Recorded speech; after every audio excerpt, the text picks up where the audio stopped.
Some devils. J-Dawg back in some more goddamn questions. He's got them all goddamn put in the goddamn word pad this time. Prefer them printed off, a little more goddamn convenient.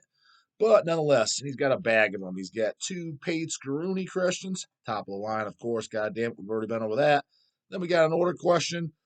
Then I grabbed a handful of channel questions, comments on the channel, goddamn it. Spell it out for the fucking dum-dums. So I got a handful of those too. So I don't want to hear no goddamn shit. First goddamn question from Philip Klupar. Paid question. Ones I like most. So I got 2 today. 2 a day minimum, goddamn it. 7 days a week, 365. Get with the program, goddamn it. Nunslaughter and Possessed are coming through Denver. Sure heard about that, and I gotta say, that's a metal as fuck goddamn bill right there. The almighty Nun playing with goddamn Possessed. Totally fucking fits the bill.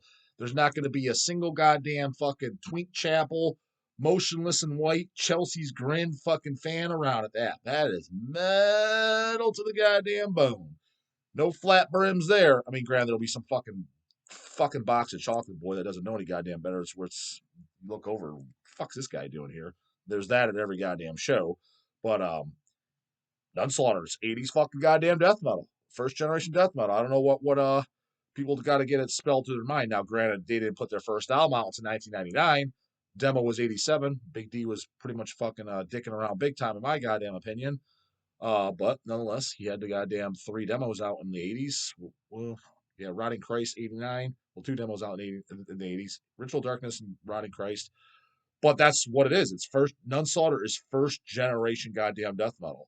I would love to have known if Hell's and Holy Fire came out in let's say the same year as when. To me, the year is funny because I'm actually thinking about it. Let me go. Know what you guys think. That one guy that I went over his list. Remember, he had me go do his first death metal bands. Then he had an '89 year, 1990 year, 1991 year, and 19. Did he go to '92? I think maybe just '91. His what he considered the best death metal albums.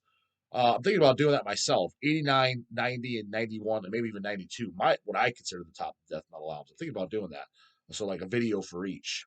I'm assuming they'll take a video. And you got to flash a goddamn copy, too. You can't be sitting there, this is the greatest album from 1991. You don't even own it. Fuck off. You don't even get to say, tape on that mouth shut.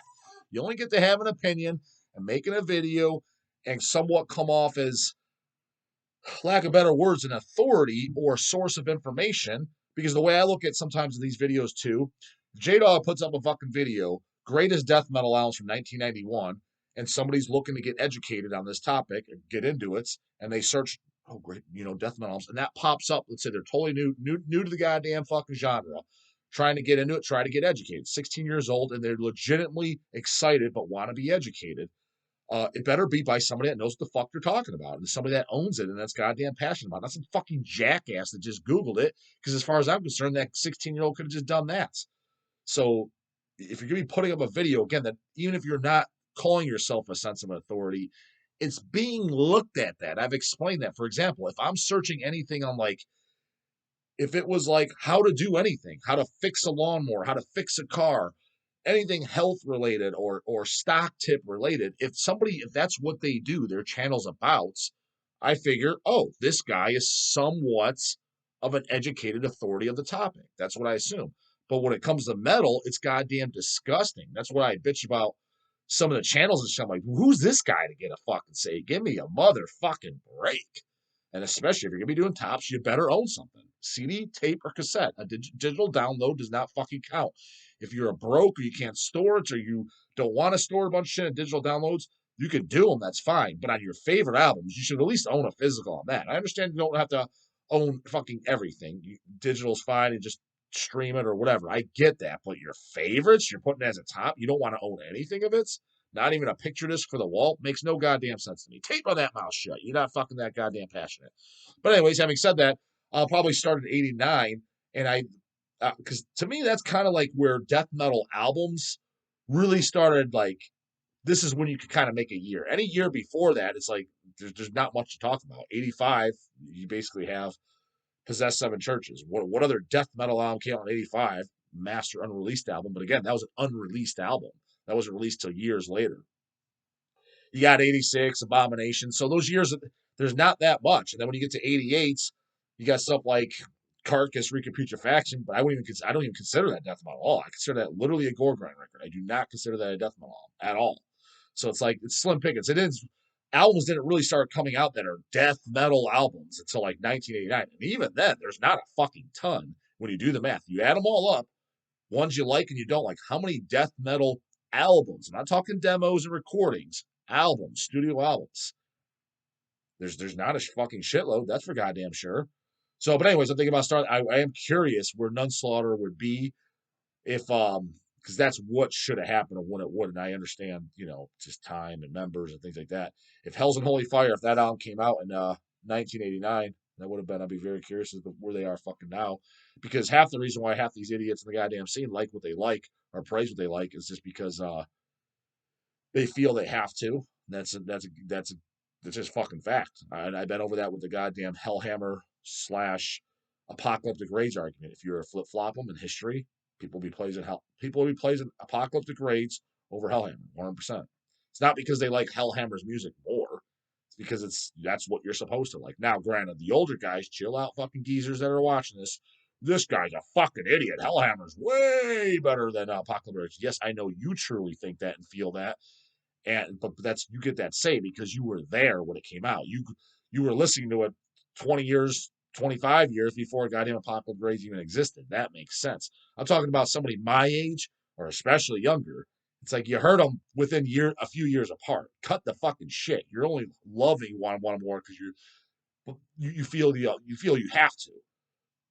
That's all the fuck it is. And I'm just telling you. So, anyways, but yeah, Nunslaughter Possessed. It's as metal as it gets, brah. They are offering a VIP package which comes with a meet and greet. Yeah, Possessed did that when I saw them too. Meet and greet and poster and T-shirt and photo up for $50. I've never gotten those when offered, but do you think it's worth it? Is it rude to bring shit to get signed, or is that a canoe as fuck move to get VIP ticks? Thanks. So personally, I didn't get the VIP ticks for Possessed just because I already got kind of well, I was planning on doing the interview with Jeff Becerra. I'm trying to think, did I ask anyone beforehand? I thought I got somewhat of a maybe okay or from somebody. I can't remember from who. I think I did get an okay, but who oh yeah, I got the fucking Big D email Don. No, yeah, Big D emailed Jeff months in advance, and Jeff replied like, "Hey, I got to do my laundry or something." Something that had like literally fucking nothing to do with the subject. It was like, what? So anyway, maybe that's what I was thinking. My heads up, but I think I asked somebody else. So I didn't purchase the VIP, but my buddy Woody was there, and he did. And even the way he spelled out for the possessed one, it makes sense. He's like, it's only $50. Now you're guaranteed to meet Jeff, if that means anything to you, which it sounds like you do. If that's important to you, then I think that we're out the gate's worth it. But he's like, for the $50, you get, he's like, you get a poster and a shirt out the gate too. So you're not walking away with nothing. The poster, let's say that was $5-10, and the shirt $20. You're already at $25-30 of something in value. And I think no, I think bringing stuff to sign, I think you 100% can. As a matter of fact, I know you can because Woody brought something to sign, and nonetheless, I saw other people bringing shit to sign, and I don't think Jeff would give a flying fuck whatsoever. Because when I did that interview with him, I had him sign my Seven Churches picture disc, and I brought the new album, the Revelations, just the CD, because I was listening to it on the ride there as well. I had him sign that as well. He didn't say anything. He was totally cool about it. Yeah, not to mention just the hour I met Jeff and hung out with him, did the video and off camera. I cannot see that guy saying no to signing a record, meet or greet or not. There's almost fucking no doubt in my mind he would. I'm not even. I just know he would. Yeah, he just flat out would. So no, I don't think that's douchey at all. And I actually kind of like, because that's a reasonable. $50 is nothing. That's why you and me offering $10 on this fucking channel for a question. If it's that important to you, why not just do it? That's why the $50. What's nice about that is because, for example, there's band members I would like to meet on some stuff. And if it's like for sure, get to meet them, get something signed, a photo with them, just pay $50. That way you know you can't. Because as opposed to some, you're like, hope I can, and then you can't. You don't even have the option to. $50, it's not gouging. It's not like it's 500 to meet Gene Simmons or something. That's Jesus fuck. That's kind of steep. $500 for a fist bump. It's you actually get to meet the guy. Now you have the option to. So I think that's actually a good service. I know King Folly was kind of ripping on Fetus and shit for doing it. Granted, I don't know what Fetus charges, But I get the mentality. I mean, if Gallagher's like, hey, I'm walking around, dude, and I'm getting bombarded with fucking people, that guy's crowd, I don't blame him. I'd charge for that fucking too to meet half them idiots. I just don't even want to talk to these fucking tool bags. It's he's running a business at this point, and so I get King's point. You're a metal band. You're supposed to just walk around. But when you get to a certain size, I understand too. So look, dude, it's overwhelming. I'm a vocalist. It's gonna fuck with my voice. That's what Afnar told me, and I'm like, all right, that kind of makes sense. So to kind of to weed that out, water it down a little bit. You're not going to get as many people charge for it, and that way the people that are meeting that's an actual fan. He paid to fucking meet you. That's a fucking fan. So you're weeding out the bullshit. Um, and again, you're kind of running at this point. He's doing it for a living, so I get it. So I don't think the $50 meet and greet is a bad thing whatsoever. I think it's actually a great fucking service to have, and it gives you the option to meet somebody that who knows, like if you want to meet Kronos or something, and they're doing it, it's like, is it that important to you to meet Kronos? If not, then just don't pay it, and there's nothing wrong with it. The people I want to can. The option's there. So no, I'm kind of for it, to be honest with you. Jason Wallenberg, another big question. Hey, big dog, I met you at Cavalera/Exhume show in Columbus. Oh yeah, it was great to meet you. I watch every morning. Haha, it's the way it should be, brah. You give recommendations on bands. Mm-hmm. Here's a diamond in the rough for you. Maybe you've heard it, but Soul Reaper. Heard of the name, but I never listened to it. But I did go on YouTube it. Lots of Ultras of Madness tune skis. Check them out. Written in Blood album is the best one, I think. That's the one I YouTubed. Also, I went to a bar this weekend and there was a DJ there taking requests. That ought to have been fucking good. What was he fucking taking? I mean, playing. I'm sure it was canoe shit out the ass. So I requested Once Upon the Cross. Yeah. Dude, that's an easy one that everybody should just know. You should be able to just everybody there should just be humming that fucking song in the background. They already know, but they don't fucking know that shit. They think that's like the most underground and most extreme thing ever. People are fucking idiots. Dude, you have never seen people get so mad and degrade my requests. That's what a pussy would do. I didn't get mad, but I told one guy that I have to listen to their bullshit, tear in my beer. So cry me a fucking river, brah. I agree exactly. It's like they bitch and whine over one song, but you got to sit there and listen to their fucking bullshit. Just like when they complain about a T-shirt or something like that, but yeah, they can wear any of their Christian bullshit, stupid ass fat ball bullshit that I got to stare at all fucking day. I don't say anything. I don't bitch and complain. I'm an American. I believe in freedom of speech, freedom of expression, but at the same time, when I come in with a goddamn fucking death shirt or something that says the word cunt in the back, I shouldn't be fucking getting hassled about it. What are you talking about, dog? Go watch past videos, goddammit. You should know exactly what the fuck we're talking about. Otherwise, you're not out of the loop fucking canoe. I paid my tab and a big middle finger and gone. Never going back. Fuck them. Later, dog. Send a few extra bucks if there's fees. Later. That's my kind of homeboy. Yeah, but in all honesty, dude, I get where you're coming from, but it's like, what do you expect from them? I mean, you said you were at just a random bar. I've been there, whether it's been the Paninis or whatever. You can't expect. I just expect everyone there's a fucking jackass. I just ought. If you're not in the metal scene when it comes to music, that's why I don't bring up music. I don't talk to music. I just nothing with that with normal people. I'm talking about even people that I like. Unless they're generally curious, it's not let's break the silence because nobody's talking here. Let me just ask him what he likes because you can tell when it's fucking fake and forced. But I don't mind having the conversation of music with somebody that's not interested when you could tell they're legitimately curious and want to be educated. But that's super fucking rare. I can count on one hand how many times that's happened in my goddamn life. So unless it's that, it's like, dude, I have no interest in talking to you. It's not going to be shit that you're going to like. You're not going to fucking understand it. You're going to be completely fucking confused. I have no interest in talking to you about it. So when all these jacktards that are excited about the Ohio State game, when they don't understand Deicide Once Upon the Cross, dude, that's why I say jokingly, but again, there is individuals. They do exist. They're rare, but they do exist. They have no idea what Deicide. They don't even know what Slayer is. That I like very much. But generally speaking, yeah, if you're a person you don't listen to Deicide, you don't like Deicide, you don't even know what it is.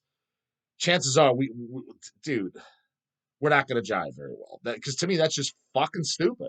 A real man listens to Deicide. It's just automatic.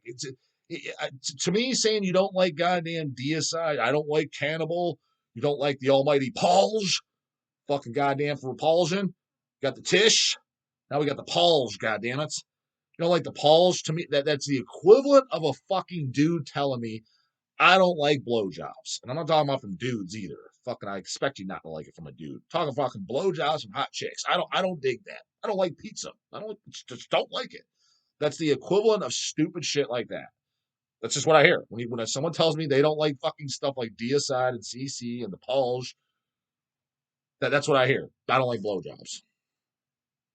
Can't relate, brah. Don't know about you, dude. You're going that way. That's just what pops in my head. Not even trying to be a jerk. Not trying to degrade them. That's just how my mind works. I just go. Makes zero fucking sense to me. So kind of like, yeah, what do you expect? And as far as your Soul Reaper, I put it on. To be honest, dude. So it said the year 2000 it came out.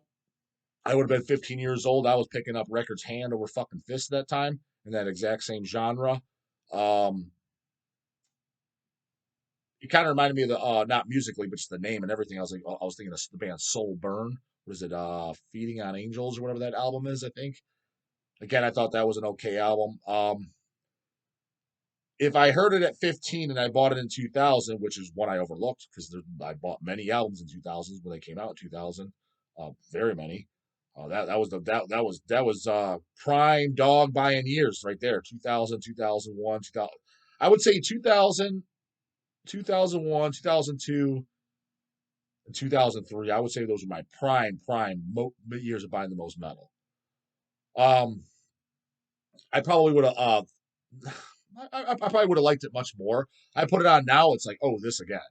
Because it was kind of redundant then. It sounds like bands, yeah, just they're more on the. I didn't think it sounded like Ultras of Madness, but I get it. It's more of the Morbid Angel style of death metal rather than the Suffocation or the Tish or Immolation. More or the Incantation. This is more the Morbid Angel vein. Although I didn't think it sounded anything like Morbid Angel. So I get it.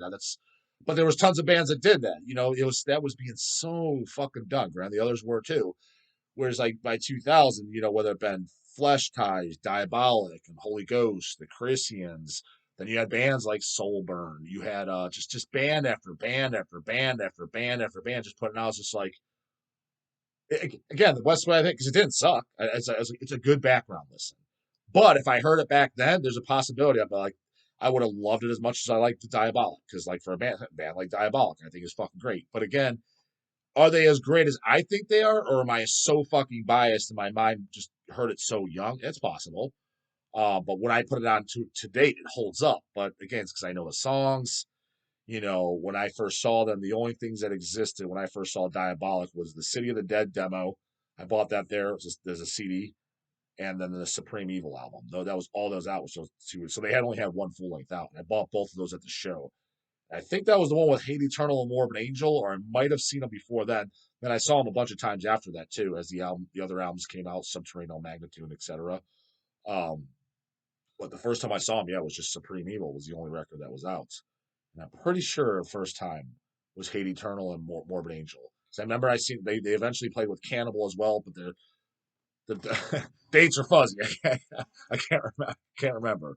But the Soul Reaper, yeah, it's solid metal, decent shit. If it's a new buck, if you're 16 years old and you're looking for early 2000s metal, check out Soul Reaper. It is solid stuff. It's just me hearing it now. I'm like, oh, this again. Um, I mean, you got bands like Perdition Temple and Malefic Throne and stuff like that now playing kind of like that type of stuff. You know what I mean? So back then, again, you had Angel Corpse, you had all these bands. So it's just like, I hear that now. I'm just like, oh man, Jesus, fuck, another one of these. I'm like, yeah, it's a good background, but it's nothing I would buy personally. That's where my stance is. Let's get one more goddamn question. This is an order question. Rocco F. Pasalico. Sorry if I'm pronouncing that wrong, but it's what I got for you. What's up, motherfucking J-Dog? Question. What are your thoughts on the regurgitation demo conceived through vomit? So he's talking about regurgitation from Ohio. Their debut album, 1999, was Tales from Necrophilia. Banger. It was reissued on Hell's Headbangers, 2-3 years ago? And goddamn it, we need to repress that. Supply and demand like a motherfucker on that thing. And have you ever considered doing a CD or LP reissue of it? No, I have not, but that's not a bad idea. I'll comment on it in a second, probably why that's never come out. Come up in conversation. I've always loved that demo and had ordered it straight from the band as a teenager around the time it was released. Damn, you're right before my time then. Back in the snail mail days. Yep, yep, yep. These kiddos don't know anything about that. I used to play it in my Walkman and blast those headphones. It is still one of my favorite demos of all time. I was wondering what you think of it. Thanks, J-Dog. So for me, I didn't love it. I thought it's pretty good, but I heard it way later. Like, just listening to it, I heard it after Tales of Necrophilia, and I just thought it was a major downgrade compared to Tales of Necrophilia. But again, some of this shit is context when you heard it. It really is because some stuff that I heard, like for example, I think Vader, their best shit is their demos. That's not because I'm that Cavalt guy. Legitimately, what I heard first was the goddamn demos. It was the Reborn and Chaos fucking CD. I'll show you a fucking head. This goddamn CD. This was the very first thing I got by Vader. I think I was 14, exact fucking same copy.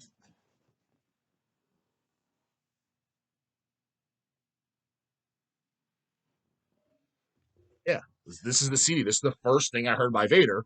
I didn't know it was demos or nothing. It's just, I think I got it from Nuclear Blast or from this. Just you're just checking bands out. This again, this is pre YouTube and all that shit. Look at this. And then the first time I saw Vader, I had Doc, rest in peace. I got my picture with Doc too, and Peter sign it because they were the only two original members in Gold Ink. But this is two of the fucking demos. And for example, the song Chaos, the version on this, and Vicious Circle, I think is some of the fucking great best Vader songs ever. Specifically his recordings with those goddamn Alien Independence Day like fucking vocals. Um, And then the next thing I heard by Vader, which I absolutely love to this day, I think it's a fucking fantastic album, is Black to the Blind. But full disclosure, when I bought that second. Again, that was the second thing I heard. And I think I bought it from Nuclear Blast and Relapse as well. I remember getting in at first. I didn't like it. I didn't hate it, but I'm like, what the fuck? What's with these vocals? I was like, is this the same singer? I was like, how is this the same singer? Like I looked at you. There was no Metal Archives and shit back then. I looked at the booklet. I'm like, Peter, same singer. I'm like, that's weird. But it grew on me, especially songs like Carnal, True Names. It just for whatever reason it grew on me, and I loved it. Then I heard the first album. Why am I drawing a goddamn blank? The debut album, whatever. And a lot of songs are drawing a blank. What's called? Um, when I heard that probably third or fourth. No, not even third. Demos first. Black to the Blind. I think De Profundis. Then maybe even Litany. Then the debut album, Ultimate Incantation. That's the name of it. Told you, I draw blanks like a motherfucker on this shit. Shit that I know left up right now. Like I know sometimes forget my own goddamn first name practically. It's that goddamn off. Uh, but Ultimate Incantation, even to this day, I like it. It's a good album. But the songs like Chaos and shit that are on there, the re-record from the demos, are definitely nowhere near as goddamn fucking good. So I get your context saying the regurgitation. You heard that first. You said you wrote the band. You may like that more. I heard that way later, and I'm just like comparing. I'm like, oh, this is a major downgrade compared to Tales of Necrophilia. But it is a good brutal death metal demo. An LP of it would be cool. The thing is everything we've done with regurgitation, I've always discussed it with Brian Baxter. Baxter's not on that demo. He didn't come in until Tales. So that's probably why it never got brought up. To be honest, the other guys like Ben and Tony, and then who's the other? Ben, Tony, and Dan. It's like I know those guys, but I don't. It's like put it to you this way: it's one of those, hey, bro, how you doing? Fist bump at a show when you see them. If they didn't know my first name, I'm not saying they don't. If they watch this, I watch them every day. Holy fuck, what a fucking retard. Then fine. I'm just saying. I never heard them say my name. If they did not know my first name, I'm just saying in the context, if I would not be surprised. That's how well I know them. Brian, I know. You know what I mean? We don't send each other Christmas cards every year, not to that degree, but I know I have the motherfucker's phone number. I've known the guy since 1999. Know the motherfucker. So we set everything up through him. The other guys, I don't have their phone number. I don't have their contact, nothing. I don't even know if they're business savvy. I don't know if, like, for example, if I ask Dan or Ben, hey, bro, want to do that demo? Do you have the art files? Do you have the audio? I can see I can see it being this. Not saying that's the case. I just saying that that could be the possibility because I never done any business with him. I always saw Brian doing all the business. So in my mind, Brian does all the business side. Those guys are also the talent, just the talent. They don't do the business side. Maybe they do, but I never saw that side. I always just saw the Brian side, so I don't know. But to be honest, next time I bump into, because the next one I talked to the most was Dan, the drummer. Again, if he might not even know my first name, but he definitely every time I see him, he said we say hi and we, yeah, how you doing, that type of shit, small talk. Um, Next time I see him, because he seems like he's the one I see second most. Ben and Tony, I don't know them at all. Actually, I have met them, and again, actually, to be honest with you, Ben and Tony, I would actually be kind of surprised if they did know my first name. But Dan, he might, but again, if he doesn't, I wouldn't be shocked. But next time I bump into him, because it seems like I bump into him probably about 2 times a year at shows. I think the last one I talked to him at was Deceased Bulldozer. I think it was that show. It was definitely at that club, the Bowling Green. What the fuck that club's called out in Youngstown, West Side Bowl. Um, I said hi to him there and talked. So I want to say it was Deceased. So even that was shit. That was over a year ago. Then I think that was the last time. That's the last time I recall talking to him. Maybe I saw him since. But it's worth bringing up. I wouldn't be against doing it. An LP release that would be kind of cool because I don't own that release. I don't even have it on a CDR. That was a YouTube years later after I heard Tales of Necrophilia. I mean, I've YouTubed it a long time ago, well over 10 years ago now. But like I said, I heard it years and years later. After Tales, and I'm like, it's cool, brutal death metal. I was like, it's nowhere near as good as Tales. But again, I grew up on Tales. When I bought Tales Necrophilia came out, that was '99. I bought it in 1999. I was 14 years old. It's drilled in my fucking head. It's got nostalgia value. Matter of fact, Tales of Necrophilia, when I went to go first buy it, it was Mutant Mike at Extreme Music. He was talking about Brian, that was his partner of Extreme Music. And he's like, here's his band, Regurgitation. And he showed us the booklets to it. And wherever they sent it, I want to say it was before even Jack Prince existed or Jack Prince just started. They had to reprint them for whatever reason, the layout, which makes no sense, but I don't know. They left the logo off the cover. And I was like, oh, can I buy one? He's like, no, we're not selling these, man, because the covers are fucked up. He's like, they got no logo on it. We're going to be throwing these away, and we're waiting on new covers. And we got the discs and the inlays. He's like, we just need new booklets. Like, they should be here in 2 weeks. So it was there, and I never heard it, nothing. It just looked, I saw the cover. I was like, this has got to be good. Again, this is on 14.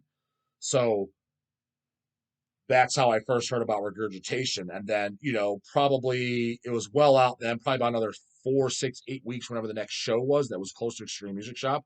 We went in, CD was out, and I think Brian was there that day.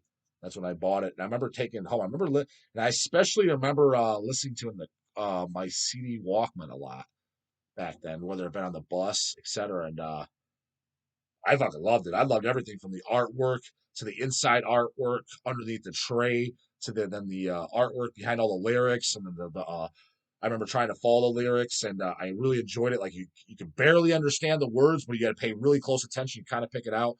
And yeah, I remember just a lot, good old goddamn memories. So fast forward another 10, 12 years and I'm hearing this downgrade of a demo. I'm just like, yeah, it's fine. It's cool. If somebody did a vinyl of it, somebody else, I would buy it.